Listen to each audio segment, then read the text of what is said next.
Hello, health champions. So many people have asked questions about apple cider vinegar. Today, we're going to take a look at when and how to drink apple cider vinegar to get the maximum benefits. Coming right up. Hey, I'm Dr. Rasan. I'm a holistic doctor and a former Olympic decathlete. If you want to truly master health by understanding how the body really works, make sure you subscribe and hit that notification bell so you don't miss anything. First of all, we want to take a look at the mechanism by which apple cider vinegar works, because then the next two questions, who can benefit and when should you take it, will be pretty apparent. We also want to talk about how to take apple cider vinegar to avoid any side effects and to make it enjoyable. Finally, we're going to throw in a little bonus to discuss an acid that could possibly save or change the life of someone you care about who may not have reached your level of understanding yet. The first mechanism by which apple cider vinegar works is very well backed by science. There's been a lot of research on this by now, and that is that it improves insulin resistance. Insulin resistance causes diabetes and metabolic syndrome, and with that comes issues with blood glucose, A1C, cholesterol, triglycerides, and belly fat. There was a study that showed that for 3 months, taking daily apple cider vinegar with meals significantly reduced all of these markers. In contrast, a control group that received a placebo had no significant changes. That is remarkable in one study to reverse all of these markers while the placebo group had no change. They also improved the hip-to-waist ratio along with belly fat. The second mechanism has not been researched a whole lot, but there is a tremendous amount of anecdotal evidence. Thousands, tens of thousands, even hundreds of thousands of people are reporting improved digestion when they take apple cider vinegar. The digestion works better, and we have a lot of ideas that support the physiological mechanism. It makes sense that apple cider vinegar is acidic, and the research done is on acetic acid, not necessarily apple cider vinegar, but they know that acetic acid improves insulin resistance. So when we add acid to a system that is deficient in acid, all sorts of things are going to start working better. If you use a good quality apple cider vinegar, such as organic raw apple cider vinegar that is unfiltered, unpasteurized, and contains the mother, the sludge at the bottom of the bottle, then you're going to get some additional benefits for digestion. With enough acidity, it helps digest protein, and mineral absorption depends on acidity. It needs an acidic environment to absorb minerals. It is also antimicrobial, so many pathogens, viruses, and bacteria that you ingest get killed in an acidic environment. That's another layer of your immune system and defense barriers.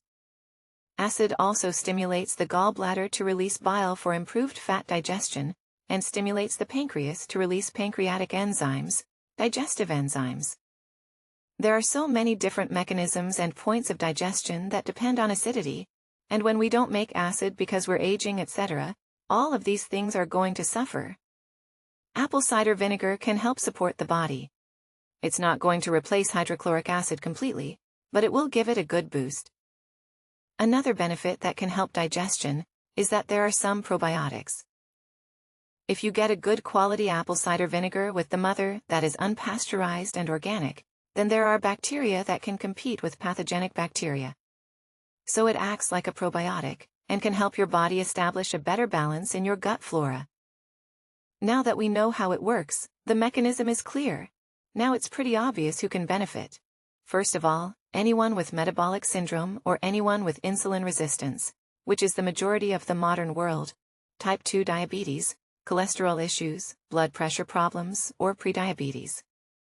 If you're suffering from any of these or related to metabolic syndrome, or even excess weight, then it's a no-brainer to take a little bit of apple cider vinegar because it's so inexpensive. We don't want to think about it as a miracle thing, don't think it's the only thing you have to do, but it can give you that little edge. It can give you that little boost if you're starting to eat better food, less sugar, fewer processed carbohydrates, and more fat, protein, and real food. Then it definitely can give you an edge. The other group of people is anyone who has any digestive complaints, especially people with GERD, heartburn, or gastroesophageal reflux disease. This is probably where people have the most anecdotal evidence. Thousands of people have had reflux, and when they take a little apple cider vinegar, it goes away. That's confusing to a lot of people because when it burns, it feels like too much acid, but it's actually caused by not enough acid. When you make enough acid, you digest the protein, and the food moves on to the rest of the digestive tract. But if you don't have enough acid, the food just kind of sits there forever, irritating the system, leading to a lower level of acid for a long time, which is where the problem occurs. By taking some more acid, you're actually improving the situation, and that's where many people have seen improvements. Even if you don't know that you have a digestive problem, maybe you don't have any symptoms, you can also benefit if you have a problem that's secondary to digestion. This could be just about anything, hundreds of different things. For example, if you have certain amino acids, if you can't make enough antibodies, or if you can't produce proper immunoglobulin, it could be that you don't have enough of those amino acids in your bloodstream because you can't digest proteins properly. Or if you don't have enough minerals, it could be because you're not making enough acid to absorb them. So it could be a wide range of problems that are secondary to a digestive issue. With all that in mind, I think it's a no-brainer for anybody. It should be a regular part of life to take a little bit just in case because it's so cheap and can be so effective. The only people who should avoid it are those who are not good candidates, such as someone with an ulcer. You'll know pretty quickly, because if you take some apple cider vinegar and it really burns, then you're not a candidate. Figure out why you have an ulcer, do something about that, and then you could give it a try. Now, it's also pretty clear when you want to take it. There are really 2 times that make sense. Before or during a meal, because we know it helps digestion and nutrient absorption. That's why you're eating in the first place, to absorb nutrients. The other time is before bed. The reason is that apple cider vinegar helps improve insulin sensitivity, and the way insulin works. There's something called the dawn effect, which means you wake up with high blood sugar. This happens because of a hormone called cortisol, that helps maintain blood sugar. During the night, when you're not eating, cortisol gradually increases, and a little bit before you wake up, your body has a little spike of cortisol and growth hormone to get you ready to start your day. In people with insulin resistance, that effect shows up a little bit stronger. Everyone has the dawn effect, but if you're insulin resistant, it shows up excessively. Taking a little apple cider vinegar before bed has been shown to reduce that excess blood sugar from the dawn effect. Those would be 2 good times to take it. Other than that, there's really not a bad time unless you notice that it's burning or you feel some nausea or something unpleasant about it. In that case, just figure out when it works best for you. Now, how do you take it so that you don't have an experience similar to this guy? Most of the research shows that you get most of the benefits, or all of them, from 1 tablespoon, 15 milliliters. Other research used up to 2 tablespoons, but none of them really used more than that. I think that's a safe range to stay within, 1 to 2 tablespoons, 15 to 30 milliliters. What we want to keep in mind, though, is that it's not just the flavor that's very strong. It is very acidic. It's acidic enough that it can corrode teeth and irritate the esophagus. It's kind of harsh in the mouth and burns on the way down, and you want to avoid that because that's not a good thing. Most or all of that goes away if you dilute it in a glass of water. So let's say you're taking 1 tablespoon a day and you're taking it 3 times a day. Then all you need is 1 teaspoon, 5 milliliters, in a normal to large glass of water with each meal, and you're set. If you don't eat 3 meals, then take a little bit more each time and you'll be fine. To make extra sure that you are careful with your teeth, you can use a straw and rinse afterwards. To ensure you get all the benefits of the probiotics and bacteria, make sure you shake it up, because that sludge at the bottom, the mother, is where that extra goodness from the bacteria is. One way I like to take it is as a condiment. I use it as a salad dressing and as a hot sauce. That way, you can get your apple cider vinegar as part of what you're already eating. In the salad dressing, I might use about 20% apple cider vinegar. If I use a couple of tablespoons, then I've already gotten my dose of apple cider vinegar just from the salad dressing.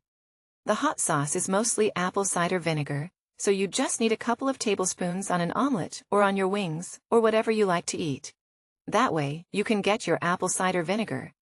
I've also started taking it as a drink with meals in the form of lemonade. All you need is 1 to 2 teaspoons of apple cider vinegar.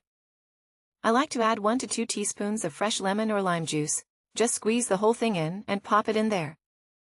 You can sweeten it with stevia and add water, and now you have a very pleasant, really good tasting lemonade that you drink with your meal, incorporating it that way. So what about antacids? That's something that people take to reduce or neutralize acid. If you take something to neutralize an acid, is the body just stupid? Why does the body make acid in the first place? Well, as you've seen in this video, everything we've talked about, protein digestion, mineral absorption, gut health, insulin resistance, fat belly, metabolic syndrome, they are all helped and improved with acid. If we truly understand how important that acid is, then if you take something to neutralize or counteract that acid, you also realize that you're setting yourself up for some serious problems. If virtually all of this is helped by acid, then that means you're going to make all of that worse by taking an antacid. If your body is reacting, if you feel like you have heartburn, figure out why that is. What are you eating? Why isn't your body working? Because taking an antacid is going to set you up for a long life of suffering. It's going to create digestive issues, an unhealthy gut, and nutritional deficiencies because without acid, you can't absorb nutrients properly. In my opinion, antacids are one of the worst ideas ever, and I think they have created tons and tons of health problems. If you understand everything we've talked about in this video, I think you'll agree. If you enjoyed this video, I think you'll love that one. Thank you so much for watching, and I'll see you in the next video.